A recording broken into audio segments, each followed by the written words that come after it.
दोस्तों, राहुल गांधी की एक बहुत बड़ी जीत के तौर पर आज का दिन याद रखा जाएगा दोस्तों, क्योंकि जिस डिमांड को लगातार राहुल गांधी संसद के अंदर संसद के बाहर लगातार उठा रहे थे, आखिरकार उस डिमांड को सरकार को मानना पड़ा।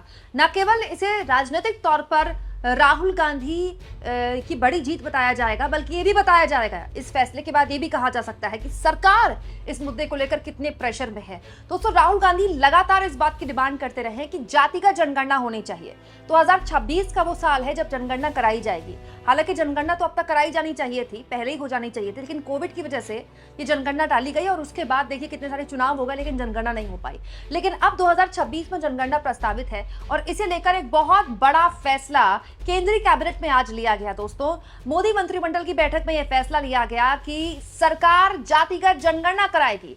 ये हर लिहाज से राहुल गांधी की उस डिमांड को एक तरह से हरी झंडी देना होगा, जिसको लेकर राहुल गांधी संसद में लगातार बोलते रहे। एलओपी बनने से पहले भी जब वो चुनाव प्रचार कर रहे थे, लोकसभा चुनाव का, तब भी वो ये बात बोल रहे थे, और जब एलओपी बन गए उसके बाद तो मजबूती से राहुल गांधी ये बात बोल रहे हैं। और आखिरकार सरकार ने हरी झंडी दी राहुल गांधी की उस डिमांड को, और सरकार ने कहा कि सरकार जातिगत जनगणना कराने के लिए तैयार है। दोस्तों, अश्विनी वैष्णव ने प्रेस कॉन्फ्रेंस करते हुए कहा कि एक ऐतिहासिक कदम है, क्योंकि अब तक जातीय जनगणना मूल जनगणना का हिस्सा नहीं रही है। उन्होंने कहा कि कुछ राज्यों में जातीय सर्वे अपने स्तर पर किए गए हैं, लेकिन सामाजिक ताने बाने को समझने के लिए एक समग्र दृष्टिकोण जरूरी है। सीसीपीए यानी कि दोस्तों cabinet committee on political affairs, उसमें यह फैसला लिया गया कि अब जातियों की गिनती अगली जनगणना में की जाएगी, किसी अलग सर्वे के तहत नहीं। मतलब जाति का जनगणना अलग से नहीं की जाएगी, जिसकी जरूरत भी नहीं थी। सर्वे तो होता ही है देश भर का, जनगणना तो उसमें होती है, उसी में एक कॉलम डाल दिया जाएगा जातिगत जनगणना का। दोस्तों, वो सरकार जो किसी भी हाल में विपक्ष की किसी मांग को नहीं मानती, विपक्ष की किसी डिमांड को सुनने को तैयार नहीं होती, विपक्ष को ही सुनने को तैयार नहीं होती, आखिर उस सरकार ने इतना बड़ा फैसला कैसे ले लिया?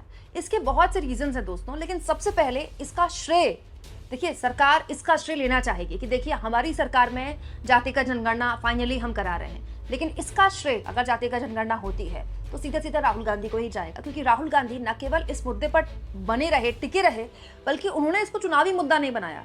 लगातार वो संसद के अंदर बोलते रहे कि चाहे उनको इसका राजनीतिक लाभ मिले या ना मिले, वो इसके लिए कर ही नहीं रहे।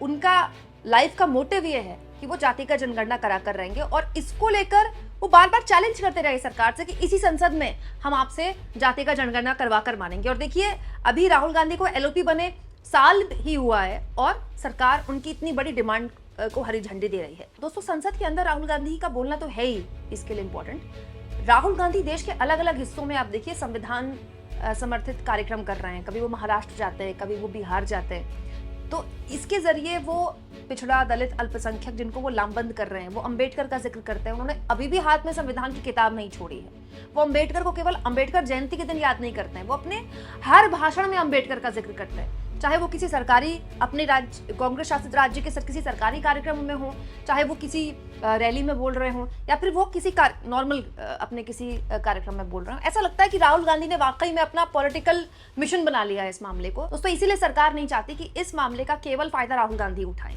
क्योंकि ये तो इस सरकार ने भी देख लिया है ना कि जो हिंदुत्व का पूरा अम्ब्रेला था, उसमें बड़ी दरार पड़ी है, और वो दरार लोकसभा चुनाव में दिखी है। पिछड़ा, दलित, अल्पसंख्यक के नाम पर पीडीए का नारा देते हुए अखिलेश यादव ने और समाजवादी पार्टी सहित राहुल गांधी ने जो बुनियाद हिलाई यूपी में बीजेपी की, उसी की वजह से मोदी बहुमत से दूर हुए ना। मोदी इसलिए तो बहुमत से दूर नहीं हुए कि वो तमिलनाडु में हार गए, वहां तो वैसी पार्टी उनकी कुछ नहीं कर रही थी। अपने स्ट्रॉन्ग फ्रंट पे बीजेपी हारी है। बीजेपी राजस्थान में अपनी सीटें गंवाई, उसने यूपी में सीटें गंवाई, इसीलिए मोदी बहुमत से दूर हुए। इसीलिए राजनीतिक तौर पर कहीं ऐसा मैसेजिंग ना जाए, ऐसे संकेत ना मिले जिससे कि किसी को ये लगे कि देखिए जातिगत जनगणना के कांग्रेस की डिमांड से या राहुल गांधी की डिमांड से मोदी बैक ऑफ कर रहे हैं, मोदी अपने आप को पीछे कर रहे हैं। बीजेपी जातियों की सामाजिक न्याय की बात ही नहीं करना चाहती है, इसीलिए बीजेपी इस जोखिम को और नहीं लेना चाहती। ये बताता है दोस्तों कि भले ही गोदी मीडिया में, तमाम न्यूज चैनल्स में कट्टर हिंदुत्व का एक पूरा का पूरा माहौल चल रहा हो, लेकिन बड़े करीने से कहीं जमीन पर सामाजिक न्याय भी बदलाव ला रहा है। नहीं तो सरकार को इतना बड़ा कदम क्यों उठाना पड़ता? सरकार दरकिनार करती राहुल गांधी की डिमांड को, क्या फर्क पड़ रहा है? और दोस्तों, यहाँ इसलिए भी महत्वपूर्ण है ये कि केवल राहुल गांधी की डिमांड नहीं है। यूपी में अखिलेश यादव इस बात की डिमांड कर रहे हैं। बिहार में तो तेजस्वी यादव और नीतीश कुमार जब सरकार में थे, उन्होंने जाति का जनगणना करा दी। तो आप कह सकते हैं जो हिंदी पट्टी के राज्य हैं उनके जितने भी बड़े नेता हैं वो लगातार जातिगत जनगणना की डिमांड कर रहे हैं या फिर अपने राज्य में करा चुके हैं। इसीलिए बीजेपी नहीं चाहती कि 2027 के यूपी विधानसभा चुनाव में वो किसी भी हाल में अखिलेश यादव या फिर राहुल गांधी को इस मामले का राजनीतिक फायदा पहुंचाए। अब इसमें एक पेच है दोस्तों, सरकार ये तो मान गई कि वो जाति का जनगणना कराएगी, लेकिन जाति का जनगणना अगर कराई गई तो उसका आंकड़ा भी साझा करना पड़ेगा, और वो आंकड़े 2029 के लोकसभा चुनाव से पहले और बहुत संभव है कि 2027 के यूपी के विधानसभा चुनाव से पहले आ जाएं। हो सकता है ऐसा, मैं कोई श्योरिटी में नहीं कह रही हूँ। तो फिर दूसरा सवाल क्या होता है, केवल जाति का जनगणना नहीं करानी ना आपको, फिर वही नारा आ जाता है कि जिसकी जितनी संख्या भारी उसकी उतनी हिस्सेदारी। फिर आप आरक्षण का जो ब्रैकेट है 50% से आगे, उस ब्रैकेट को खोलिए और यहाँ बीजेपी की पूरी हिंदुत्व की राजनीति धराशायी हो जाएगी। यानी कि अभी तो ये पहला कदम है जो बीजेपी को उठाना पड़ा विपक्ष के दबाव के बाद या इंडिया गठबंधन के दबाव के बाद। आगे अगर इस कदम में आगे बढ़ गई बीजेपी तो उसका जो कोर हिंदुत्व का वोटर है, जिसमें मोस्टली सवर्ण जातियां आती हैं, बहुत ज्यादा वोकल होती हैं वो जातियां, वो दरक जाएंगी। दोस्तों बीजेपी ने बहुत मेहनत की है, ब्राह्मण बनिया पार्टी वाली छवि से अपने आप को उसने निकाला है। मोदी ने अपनी जाति का जिस तरह से राजनीतिक इस्तेमाल किया और बार बार ये बताया गया कि उनके कैबिनेट में कितने ओबीसी मंत्री हैं, ये इस बात का प्रमाण है कि मोदी भी समझते हैं कि देश की राजनीति में अंदर बहुत करीने से कुछ बदलाव हो रहा है। लेकिन इस बदलाव को बीजेपी बैलेंस कैसे करेगी, क्योंकि देखिए बीजेपी की पूरी राजनीति है हिंदुत्व की पॉलिटिक्स पर, और हिंदुत्व की पॉलिटिक्स में क्या है कि आप जातियां भूल जाइए, हिंदुत्व के नाम पे एक हो जाइए, धर्म के नाम पर एक हो जाइए। लेकिन इस हिंदुत्व की पॉलिटिक्स का भी एक पिरामिड है। आप कहते तो हैं, आरएसएस चाहता तो है कि जाति के नाम पर पूरा जो हिंदुत्व है, हिंदुत्व जो वोटर है, हिंदू वोटर है, वो एक हो जाए, बट समाज के अंदर तो ऐसा नहीं है ना। समाज में जो सवर्ण जातियां हैं और जो पिछड़ी जातियां हैं, उनके बीच का जो टकराव है वो खुलकर देखने को मिलता है, और उत्तर प्रदेश तो उसका जीता जागता प्रमाण है। बड़ा सवाल ये भी है दोस्तों कि क्या बीजेपी को ये फैसला या फिर ये कह ले सरकार को ये फैसला उत्तर प्रदेश में मिल रहे संकेतों को लेकर लेना पड़ा। देखिए उत्तर प्रदेश में बड़े करीने से कुछ बदल रहा है, कुछ ऐसा हो रहा है जिसके बारे में बहुत कम लोग बात कर रहे हैं।